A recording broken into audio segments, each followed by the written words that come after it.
Moment of silence for the champions, for those who make going hard a lifestyle. Never wait for nothing, gotta get it right now. I'm in the spotlight when they turn the lights down. Only a champ swing the hardest in the 12th round. I love the fourth quarter, I love the ninth inning, I love game 7. Bring on the competition, cause in my heart can't nobody do it better. Can't slow me down, won't stop me never. I'm so Cassius Clay, I'm Tyson in his prime. What's up, motherfuckers, and welcome to the Nflpodcast, everybody. Welcome back. It's been a minute. We're in a little hiatus, a little vacation, if you will. Not much to talk about, so we were trying to collect a few things, wait for the dust to settle. We were supposed to go in live yesterday, but I had a late shift, so we're here for a special Friday edition. Finish him. Today we're going to talk about the NBA. We're going to recap what we saw from the All-Star game and this week thus far. And also, we're going to have a nice little moment for Black History Month, shall we? So we'll get to do some of that. Be cool, nigga. So how's everybody been? You missed us? So, we are live from our studio in Orlando, Florida. It's your boy, King Cole. LeBron, what's up, people? Rated M for millennials, everybody. So, I think we should start with the All-Star game. The All-Star game is probably the main thing that's happened in the last week, because the last time we did it live was on Saturday, covered the Tower rankings. The All-Star game was actually a lot of fun. The festivities always, you know what I'm saying, never disappoints. I always like that. I'm not one of those who likes to complain too much. I like to see what I get, whatever it is that we have. We got to enjoy. Are you not entertained? We got to enjoy while we can, guys, because these guys are not going to be playing forever. So, Team Shaq wins the All-Star game. Are they onto something over here with this new format? Because it had competitive results. It did. Some of it was. NBA All-Star game. Some of it was, and some of it wasn't. But Chef Curry was named the All-Star MVP. He got a Mamba. I think this might be the better way to go, because the young guys, they get a taste. They almost get a taste of what it's like to, be in the All-Star games. It's pretty cool to get in there and see what these guys are made of, and some of them even shined a little bit, so that was good to see as well. Like, I mean, obviously they weren't gonna beat the vets. They didn't. I mean, it wasn't like they got their ass whooped. It wasn't like that. It was nothing like that. Now, did they give them a chance? Yeah, a little bit, because they kept shooting those threes over and over and over to end the game. But it's an All-Star game. It's supposed to be fun. It's supposed to be, where you see, trick shots, crazy shots. People put up half-court shots. It's part of the game, man. I don't see any problem with it, as long as it's a little competitive. And I feel like we got that for the most part.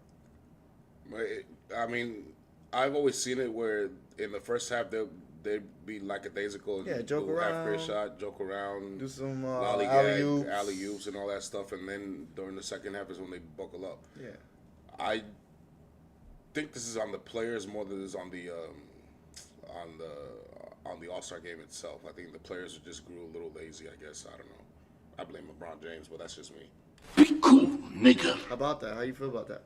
I blame LeBron for a lot. That's why I don't have him as my GOAT. Because how do you I feel blame about him because he's the reason why a lot of people don't play defense in the All-Star game no more. He's the reason that superstars don't go to the slam dunk contest no more. He's the reason why Delonte West is homeless in some gas station picking through trash for food. He's the reason why Bronny James has heart failure. Talk that sass, nigga. Talk that. It's okay, because it don't matter. That kid got it. He got it. He's incredible. McClung, is it? McClung, I think his name is. McClung, yeah, but he's not a superstar. Yeah. That ain't But I don't care. I'd rather see him than LeBron. I don't think LeBron would do anything special. No, I know LeBron will do anything special. Well, 20 years ago, I don't know about that anymore right now. Yeah. You know what I'm saying? So it's over and watched now, but I still blame him for it. So, yeah, I think it improved as far as the competition. It's like a pickup game. I would have loved to have seen... Do you think it should go longer? I think they should do 50 points instead. Yeah, me too. And I think Or can we just make it time and cut it shorter? no, because I mean I don't mind it with or without time. First to 50, whatever the thing is that they're trying to get it competitive. And what I'm trying to say is it's on the players. It's not on the format. The format ain't gonna change shit. This could have made more competitive just because it's brand new. Next year they do it the same way. They might go back to normal and not play no defense. They don't care. So it's about caring. No, I don't think the young guys will feel like that though, because I Yeah, feel but like the the young young guys guys are, they're trying to make That's their one out mark. of 3 teams. That's one out of 4 teams. Yeah, but that was the best game in my opinion. Not to me, because they suck. They suck. They had so many chances. A regular team would have whooped that team with all the chances they got. Yeah, I mean, you say that now, but look at the other team. The other team got whooped by Shaq's team. Correct. So That just made my point. what do you mean? That just The, made my the point. same team that had problems with the young guys whooped the next team that advanced.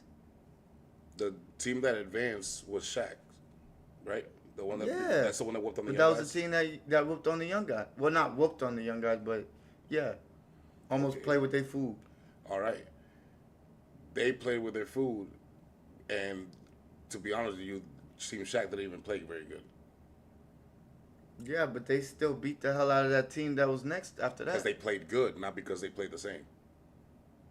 It's one thing when your shot's falling, it's another thing when your shot ain't falling. That's why I said another team whose shot was falling would have spanked that team.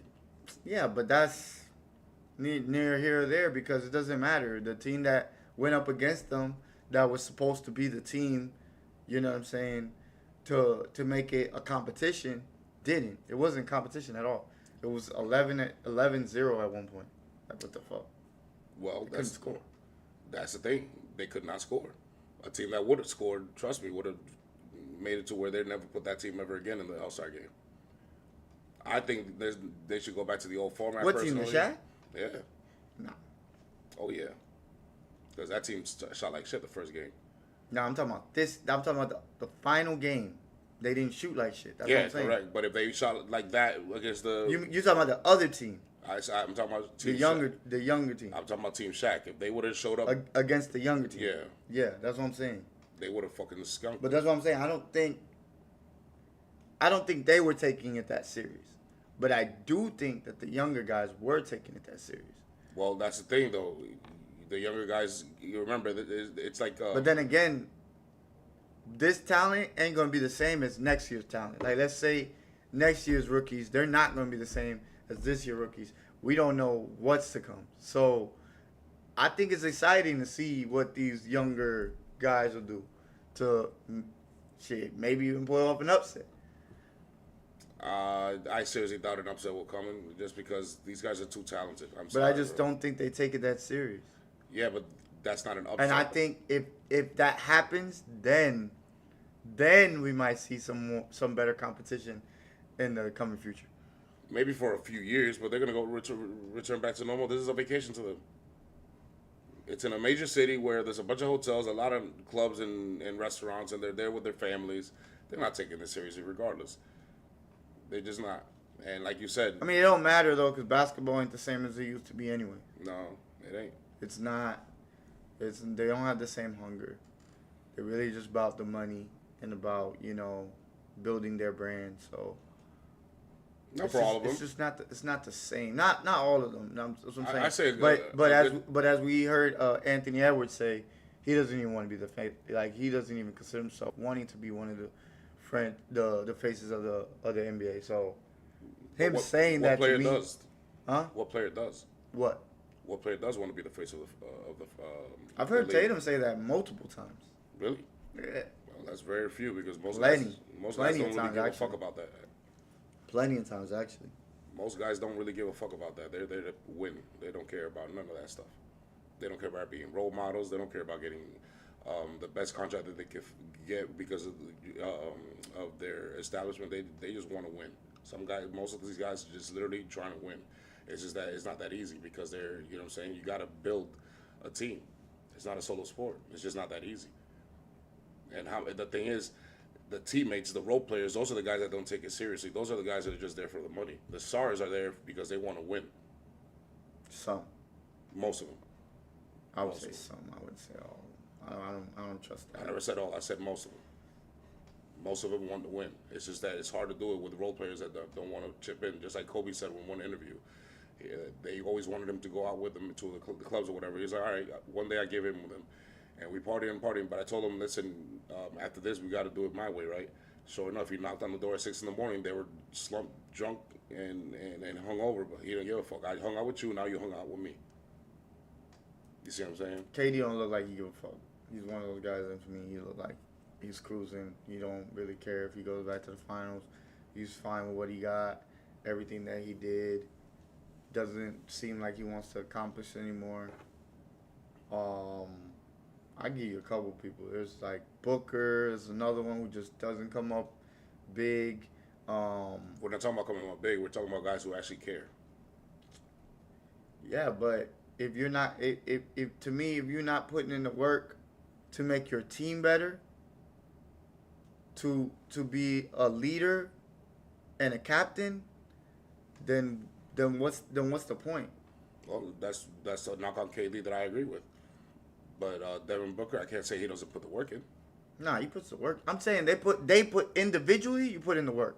That's fine, but it takes more than just individual. You know what I'm saying? Because at the end of the day, like you just said, it's a team. It's a team that gets you over the hump. Not just one player. But you got to have role players. That's the thing. You got to have role players that are committed, and not many people do. That's the underlying tone right there for me. Is that? So what the hell did LeBron used to do? Like slap niggas around so that he can get niggas in order? Well, remember he didn't win every year. He there was a lot of times he went to the finals and lost. Who knows? Yeah. Who knows? That's a good one. Speaking of LeBron, why don't we get there too? The Lakers collapsed versus the Hornets. Unbelievable. These motherfuckers. Goddamn, white boy. Had about 20-point lead and blew it. Who gets last shot? LeBron and Luka indecisions is just coming up to the forefront. And who's going to take the final shot? Because Luka was 1 from 9 from 3 against Charlotte. So they had him inbounding the ball. And a lot of people are like, oh, it should have been Luka taking the final shot instead of LeBron. That's why I put up that statistic that LeBron is one of the lowest percentage last-second shot makers in NBA history. And they're like, oh, it should have been Luka, but Luka was 1 from 9 from 3 in that game. So that's an indecision that they're gonna have to figure out. Last week, I told in the Players Under Pressure, I told Luka he has to take control of the offense of that team. I think for right now, the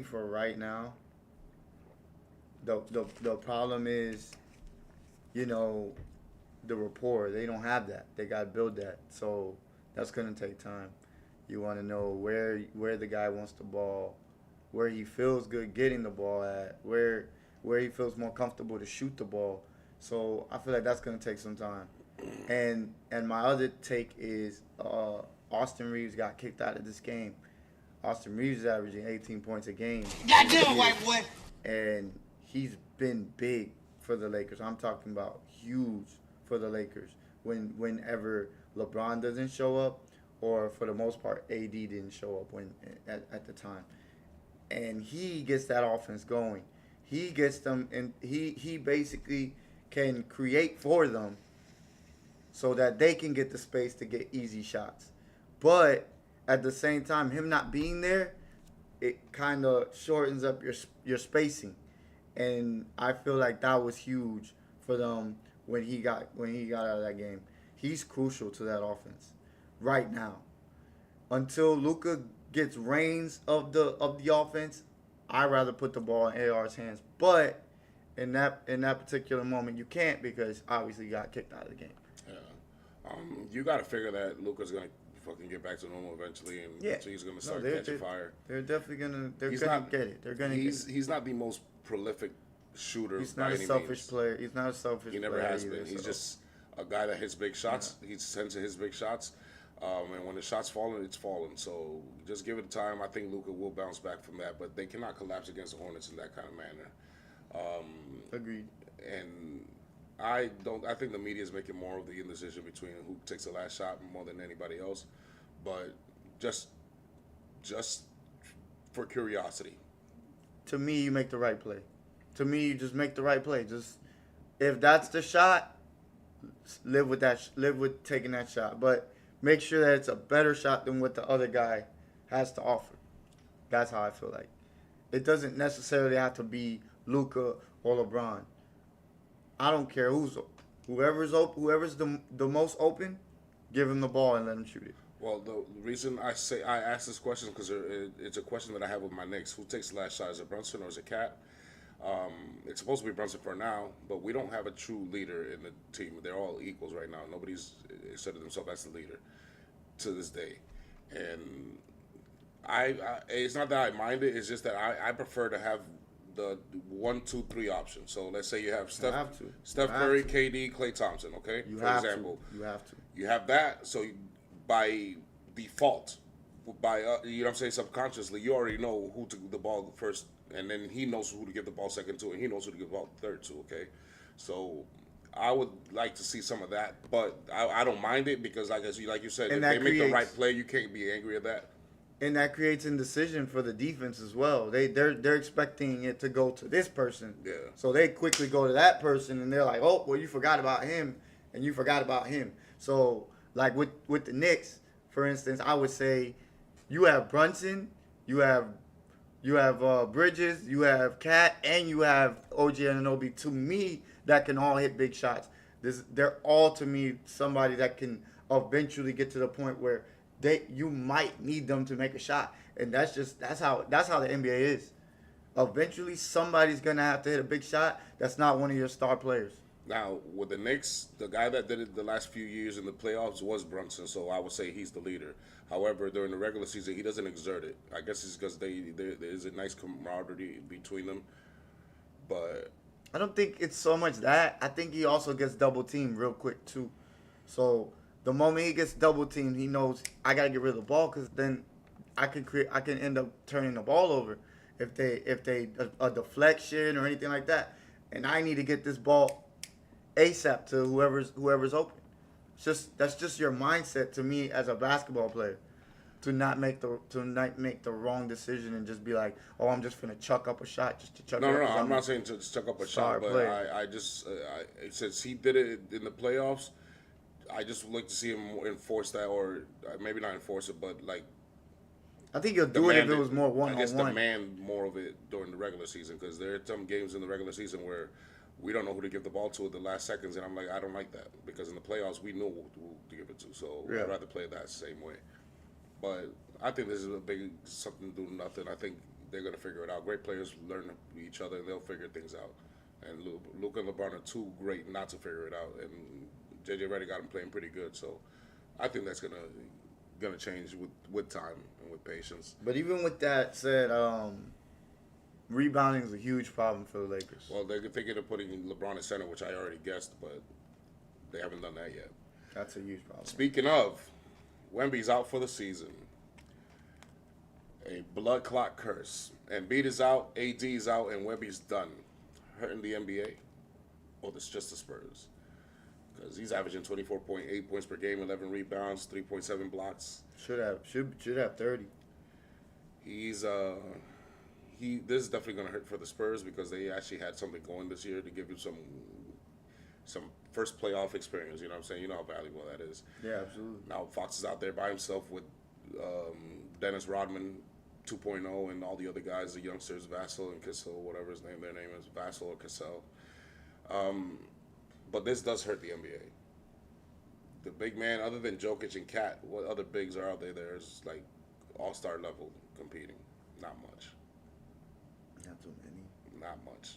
Embiid, AD, and Wemby are easily in that list, but not this year. Embiid is not on that list to me anymore. Nope. He's just not. He's I'm supposed to sorry. be on the list is what I put him there for, because he's He supposed just- to be. He's always. It's the same. I think it might be time for Embiid to just say, it's over. Before you can't walk no more. It's over because it's always this. It's always the same injury. If it was something that it wasn't like a lingering issue where it's the same issue every time, then I'll be like, okay. So like, let's say the following year he hurt an elbow or something. You know what I'm saying? Like then I'll be like, okay. But no, it's that same knee, bro. And not to mention coming into your NBA career, your first year, rookie year, you had an ACL tear in Kansas before that. So I don't know, man. It might be time to just say, Hang it up. you know, just the same for me. Yeah, I feel like also maybe if you are gonna decide to stay in the NBA, you gotta lose weight. You gotta lose weight. Or minutes. You They gotta have to lose restrict weight. his minutes. He can't play 30+ minutes no more. And you have to lose some weight, bro. You just have to lose a little bit of weight. But it's hard for him to lose weight when he's always hurt. Yeah, You gotta stay healthy to be able to fucking do cardio. that is true. That is true. So yeah, this is definitely a state for the NBA. They've got nothing like to like afford for like bigs. You know what I'm saying?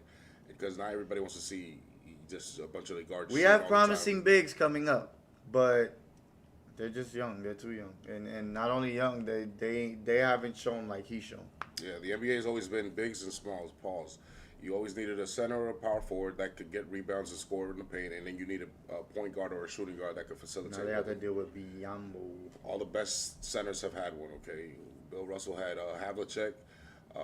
Wilt Chamberlain had Oscar Robertson for a little bit, and then Oscar Robertson had Kareem Abdul-Jabbar for a little bit, and then he had Magic Johnson for a little bit. Then you have what's his name, Hakeem Olajuwon with Kenny the Jet Smith. You had Shaq and Penny Hardaway or Kobe or Wade. So every time you had a monumental center around, the most successful ones always had a point guard around. Patrick Ewing didn't have one. David Robinson didn't have one. Tim Duncan did. But, you know what I'm saying, it just is one of those things where, well, actually, the Knicks did have Mark Jackson, but they let him go for some reason after winning Rookie of the Year. It makes no sense, but that's neither here nor there. Be cool, nigga. However, all these point guards now, De'Aaron Fox has no big no more, pause, so he ain't going to be able to do what he can as much. They're going to double team him crazy. So the Spurs, I feel for you. A fucking blood clot in the shoulder, and now he's gone for the year. That makes no sense to me. I don't know how that impacts that, but apparently it's dangerous. It's risky for athletes. It's not the first time I heard of it. I just don't understand why a blood clot matters that much. But it is what it is, and that's what we got to live with for now. And be safe, and maybe we see you next year, and better than ever. Yeah, Shout out Wemby. the thing about it is, though,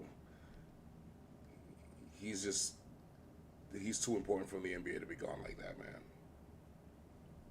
It really, really sucks. Talk that sass, nigga. Talk that sass. The thing about it most that hurts as well is that we will never get to see him in the playoff now. We don't even have a chance no more, and they're right there in the border. But that's how the cookie crumbles sometimes. I got him in fantasy, guys. That's tough. That's a tough one to lose. Yep. That's a tough one to lose. Okay.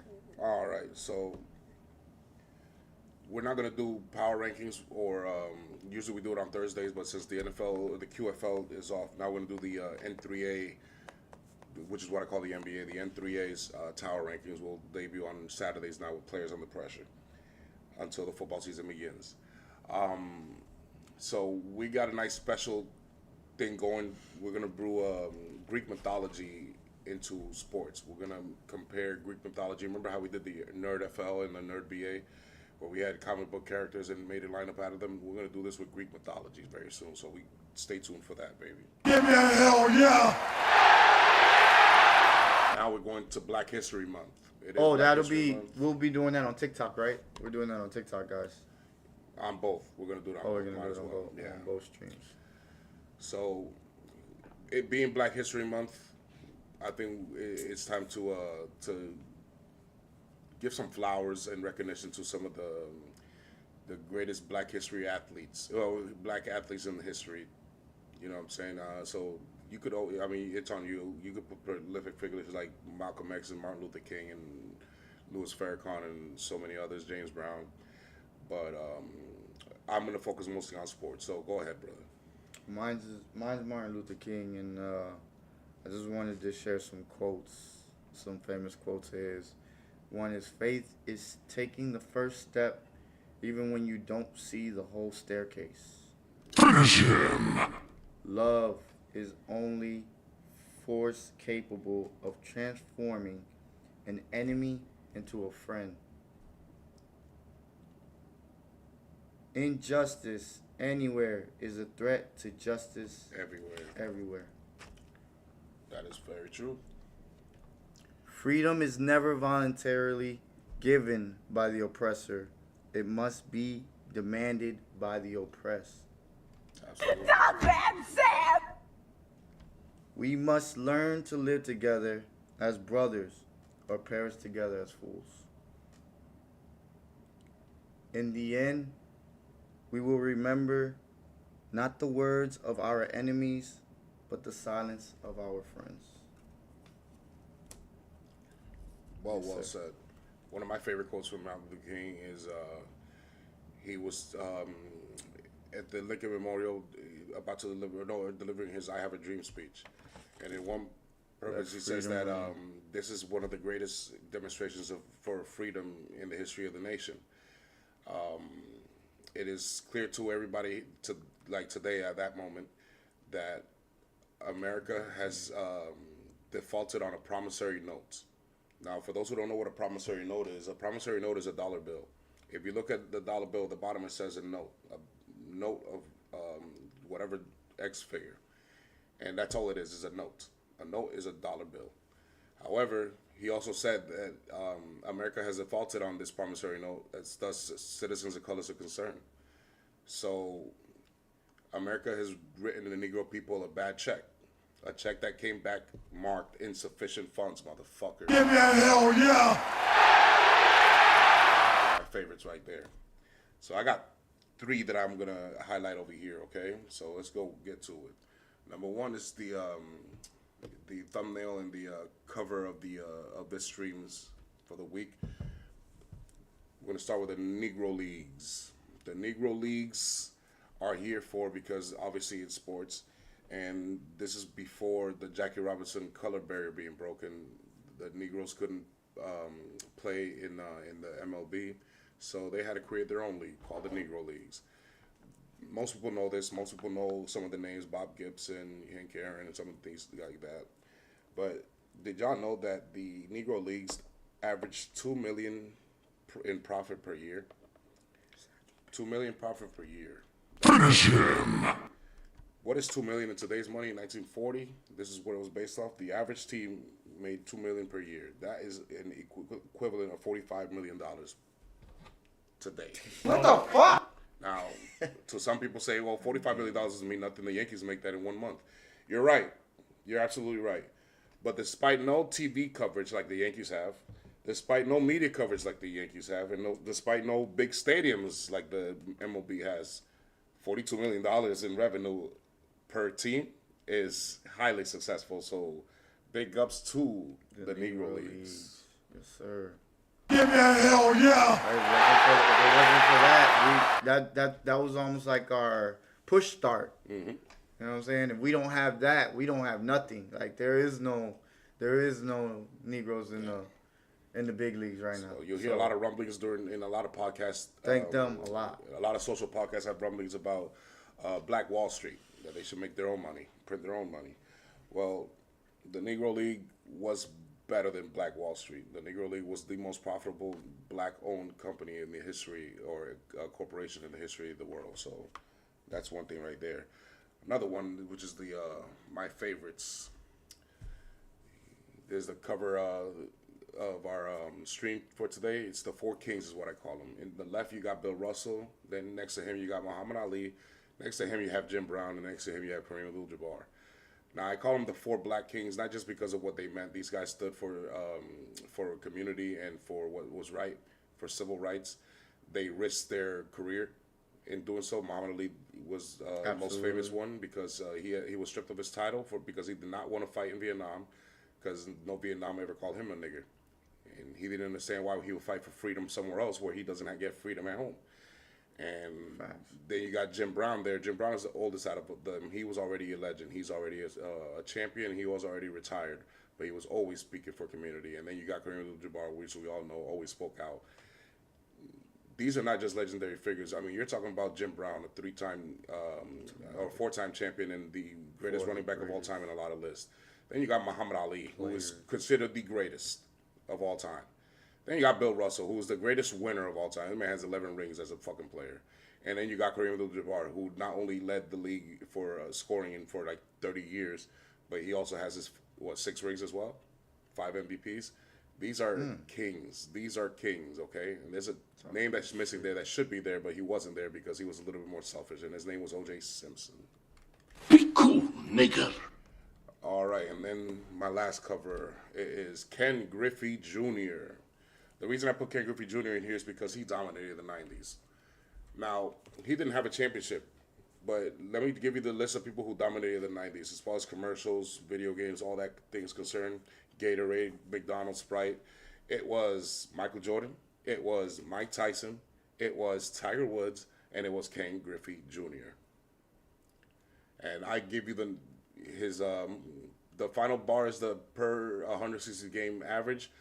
The upper ones are his entire numbers throughout the entire of the 90s, okay? This man hit basically 400 home runs. He had 398.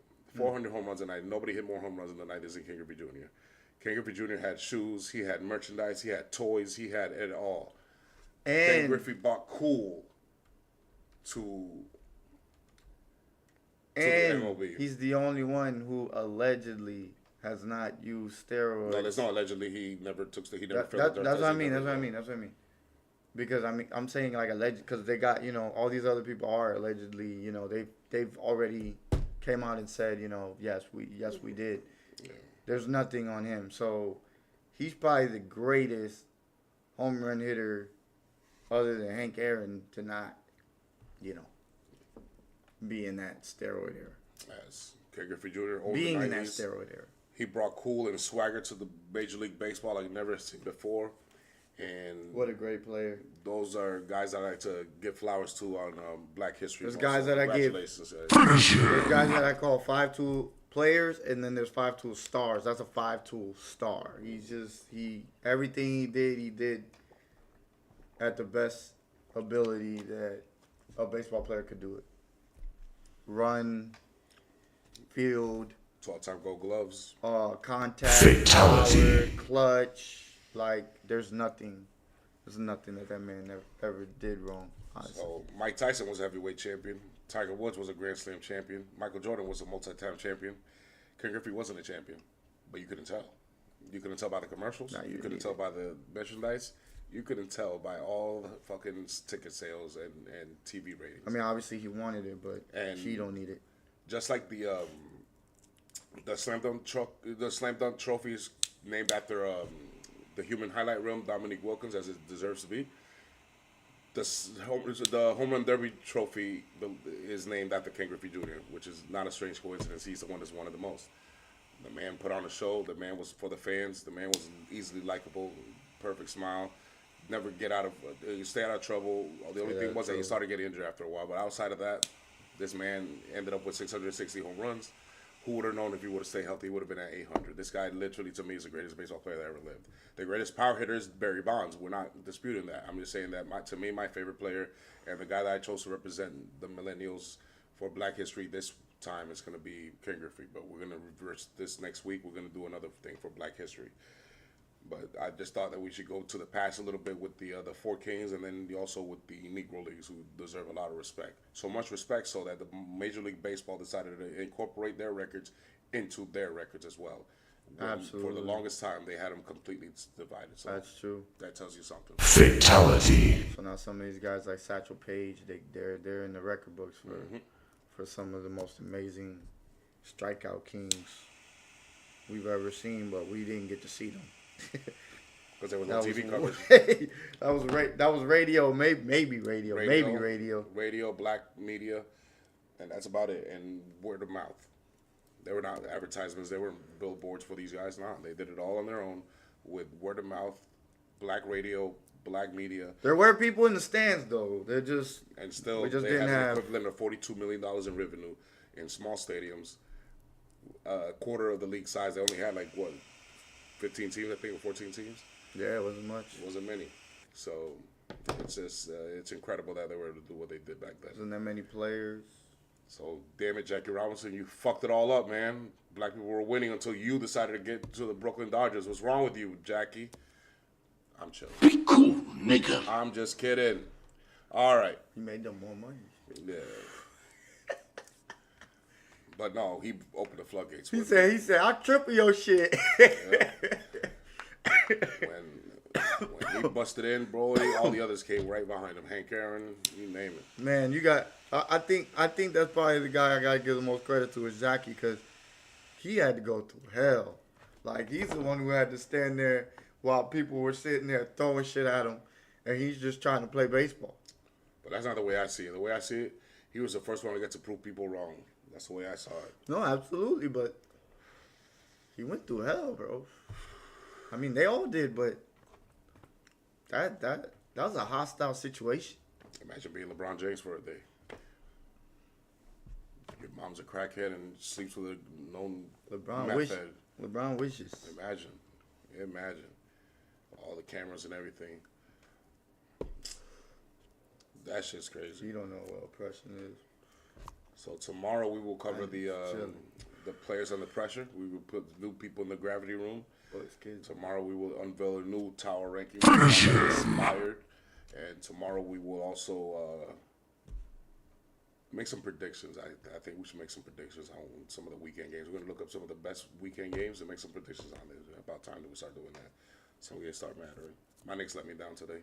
They suck. They absolutely suck. Fuck the Cavs.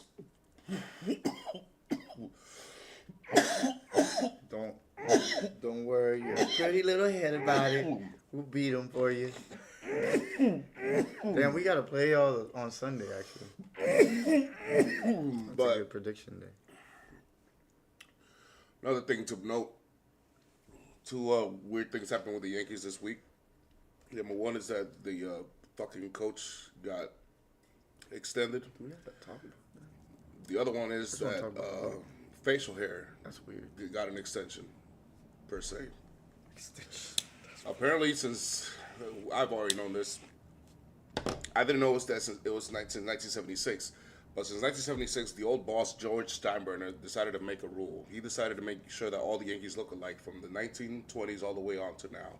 So back then, people didn't grow facial hair, so you see a lot of people with baby faces. Clean-shaven Yankees, upscale America, white Wall Street, you know what I'm saying? Those guys don't ever have facial hair. If you look at American Psycho, Christian Bale's character was a Wall Street guy, shaved. If you look at Wolf on Wall Street, those guys are shaved. Rich people are always shaved. So they want to make the Yankees look like actual Yankees. And now you can wear beards. And I think they did that because they lost on so many free agents to the Dodgers. You think they did that because they finally lost? Because they lost all Juan those players Soto. not wanting to. They lost Juan Soto. They lost a lot of players, and they feel like it's because of facial hair. I don't think it's because of that. I think it's because of the guy you extended, motherfucker. But that's neither here or there. The Yankees are on boycott mode for me. I just wanted to point that out. They could grow facial hair now. So we're going to sign out, everybody. We're going to cut it short here. Tomorrow we will have a better episode. We'll have a lot more in store for you. This is the Pressure Podcast. Reviewer has say. We could ever send you a link anytime you like to if you have a webcam, so we could put you on a little screen right here. Hop on the mic and talk your shit. Give me a hell yeah! See you on tomorrow at midnight.